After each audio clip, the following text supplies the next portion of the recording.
आज हम दीवाने गालिब की गज़ल नंबर 200 पढ़ने की कोशिश करेंगे।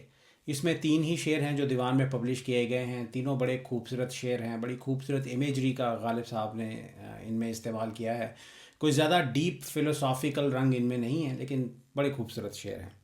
और वो तीन शेर ये हैं: क्यों ना हो चश्मे बुतां महवे तगाफुल, क्यों ना हो, क्यों ना हो चश्मे बुतां महवे तगाफुल, क्यों ना हो, यानी उस बीमार को नज़ारे से परहेज है। मरते मरते देखने की आरजू रह जाएगी, मरते मरते देखने की आरजू रह जाएगी। वाय नाकामी की उस काफिर का खंजर तेज है।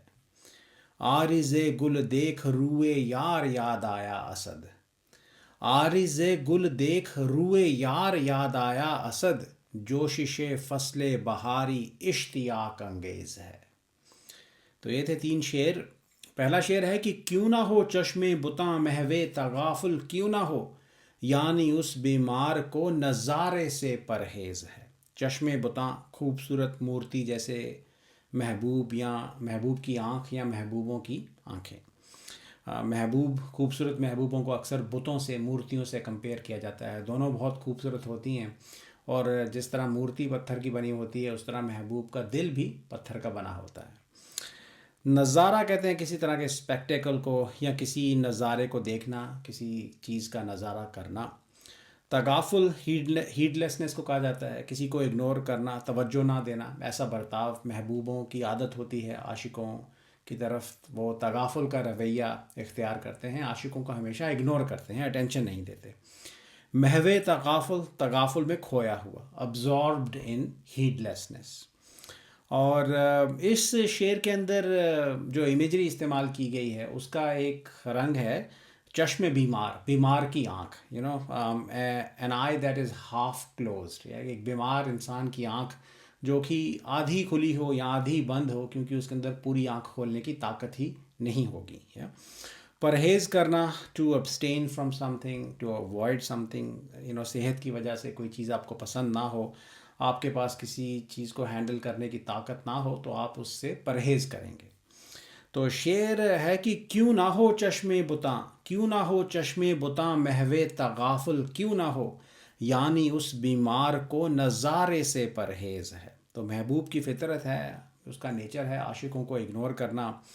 तगाफुल उसके नेचर में ही है। आशिक तवज्जो चाहता है, महबूब का प्यार चाहता है, महबूब की तवज्जो चाहता है, भरपूर प्यार भरी एक निगाह चाहता है आशिक। लेकिन महबूब उसको वो नहीं देता या उसको इग्नोर करता है।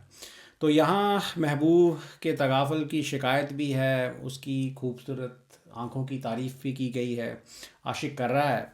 और महबूब की आंखें अक्सर खूबसूरत और नशीली बताई जाती हैं, जो कि नशे की वजह से आधी खुली हुई होती हैं, आधी बंद रहती हैं वो, या और वो पूरी आंखें वैसे खोलता भी नहीं, आशिक की तरफ तवज्जो भरी एक निगाह वो डालता भी नहीं, आशिक की तरफ तवज्जो से वो देखता भी नहीं। और शायरी की दुनिया में महबूब की आधी खुली हुई नशीली आंखों को एक बीमार की आंखों से भी कंपेयर किया जाता है, या? तो एक बीमार इंसान की आंख भी पूरी तरह से खुल नहीं पाती, और एक बीमार इंसान उसके पास इतनी ताकत नहीं होती कि वो किसी चीज़ का नज़ारा करे, या तो वो पूरी आंखें खोल नहीं सकता, और किसी चमकती हुई चीज़ को या कोई ऐसी चीज़ जो उसको परेशान करे, इरिटेट करे, उसको वो अवॉइड करता है, उससे परहेज़ करता है, किसी तरह के नज़ारे से परहेज़ करता है। तो यहाँ महबूब के तगाफुल के रवैये की एक एक्सप्लेनेशन आशिक पेश कर रहा है। महबूब को डिफेंड करने का रंग भी हो सकता है, और फिर सरकाज़म का रंग भी हो सकता है। तो कहते हैं कि क्यों ना हो चश्मे बुतां महवे तगाफुल, क्यों ना हो। तो आशिक कहता है कि इस खूबसूरत मूर्ति जैसे महबूब की आँख तगाफुल में खोई हुई क्यों ना हो, या तो वो क्यों हम जैसे आशिकों को तवज्जो ना दे, क्योंकि क्यों ना हो चश्मे बुतां महवे तगाफुल, क्यों ना हो, यानी उस बीमार को नज़ारे से परहेज़ है। तो कहता है कि यानी इसका मतलब ये निकलता है कि एक बीमार के जैसे उस महबूब की आँख या आँखों को भी नज़ारे से परहेज़ है, या तो रंग देखें, वो कहता है कि इट मेक्स सेंस, या क्यों ना हो ऐसा। तो आशिक की एक्सप्लेनेशन है, महबूब के डिफेंस में हो सकती है या ताने की टोन हो सकती है। तो महबूब की आँख एक बीमार के जैसे क्यों आशिक को इग्नोर कर रही है, तो महबूब की खूबसूरत आँख को बीमार बताया गया है यहाँ पे और कई पॉसिबिलिटीज़ हैं शायद आशिक रो रहा है उतावला हो रहा है, दुख भरी सूरत बनाए बैठा है, या फिर महबूब अपने आप को बहुत ऊंचा समझता है और ओवरऑल आशिक एक ऐसा नज़ारा बना हुआ बैठा है, एक ऐसी दुख भरी तस्वीर वो बना हुआ बैठा है कि महबूब की आंख उसको इग्नोर करती है, महबूब उसके तरफ हमेशा तगाफुल का रवैया इख्तियार करके बैठा रहता है तो इसलिए वो कहता है कि वो हमें इग्नोर क्यों ना करे, ऐसा होना ही था, हमारी हालत ही ऐसी है तो ब्लेम वो शायद अपने ऊपर ले रहा है कि मैं ही देखने लायक नहीं हूँ, तो महबूब मेरी तरफ क्यों देखेगा, क्यों मुझे इग्नोर नहीं करेगा। तो ओवरऑल देखें, महबूब की आँख की तारीफ़ की गई है, एक नई इनोवेटिव इमेजरी इस्तेमाल की गई है। महबूब की तगाफुल भरी आँखों को बीमार से कंपेयर किया गया है, या एक बीमार की आँखों से कंपेयर किया गया है और थोड़ी मॉर्बिड इमेजरी है, लेकिन ये शेर व शायरी की दुनिया में ये इमेजरी इस्तेमाल की जाती है महबूब की आधी खुली हुई नशीली आँखों को डिस्क्राइब करने के लिए, तारीफ़ करने के लिए। उसके तगाफुल भरे रवैये की एक्सप्लेनेशन भी है और आशिक ने अपने हाल की तरफ भी इशारा किया है तो कहते हैं कि क्यों ना हो चश्मे बुता महवे तगाफुल क्यों ना हो, यानी उस बीमार को नज़ारे से परहेज़ है। अगला शेर देखते हैं कि मरते मरते देखने की आरजू रह जाएगी, वाय नाकामी की उस काफिर का खंजर तेज़ है। वाय नाकामी, अफसोस हमारी नाकामी पे, हाय कैसी नाकामी हमें हासिल हुई। काफिर यहाँ पे महबूब को बोला गया है जिसका कोई धर्म ईमान नहीं है, वो जालिम भी है। तो देखें इस शेर में कई पॉसिबिलिटीज़ हैं। आशिक सारी ज़िंदगी खूबसूरत महबूब का इंतज़ार करता है और वो नहीं आता है, और अगर वो आएगा तो फिर आशिक का कत्ल करने के लिए आता है, या तो जुल्म ढाने के लिए आता है, आशिक का कत्ल करने के लिए आता है, खंजर लेके आता है या तो वो आएगा और खंजर आशिक के दिल में उतार देगा, या फिर उस खंजर से आशिक की गर्दन काट देगा तो इस अंदाज में वो खंजर लेके आशिक का कत्ल करने के लिए ही आता है जब वो आता है। और यहाँ फोकस उसके तेज़ खंजर पे है, और महबूब का खंजर बहुत तेज़ है और वो उसको कत्ल करने में बड़ी महारत भी हासिल है, तो वो बहुत शातिर स्किलफुल कातिल भी है जो महबूब है।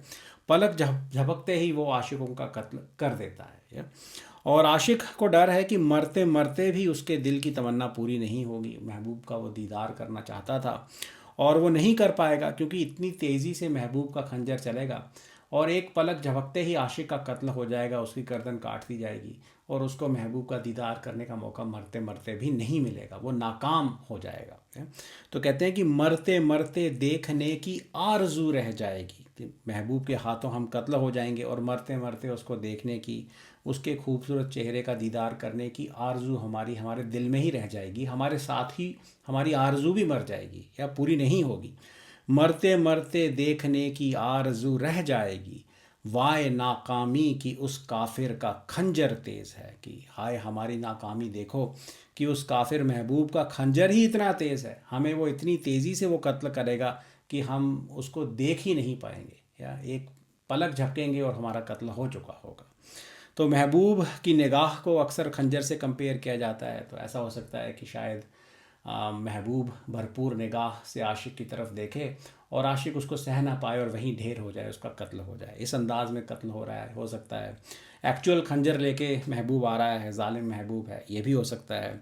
और आशिक की तमन्ना है कि महबूब आए और वो उसका दीदार करे, मगर उसको पता है कि जब वो जालिम आएगा तो कत्ल करने के लिए ही आएगा। तो एक उसके अंदर इमोशनल खींचातानी भी चल रही है आशिक के दिल के अंदर, क्योंकि आशिक महबूब के हाथों कत्ल भी होना चाहता है। ये सबसे अच्छी, सबसे बेहतर मौत होगी उसको कि अगर वो अपने महबूब के हाथों कत्ल हो जाए, और दीदार भी चाहता है। या तो एक तमन्ना पूरी हो जाएगी, महबूब के हाथों वो कत्ल तो हो जाएगा, लेकिन शायद दीदार की तमन्ना पूरी नहीं होगी, और शायद इस शेर के कॉन्टेक्स्ट में दीदार की तमन्ना कत्ल होने की तमन्ना से भी बड़ी है।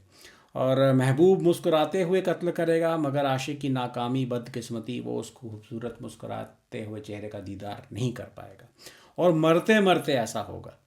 तो this will be the height of misfortune and failure for the lover. वो मर जाएगा मगर दीदार की तमन्ना पूरी नहीं होगी।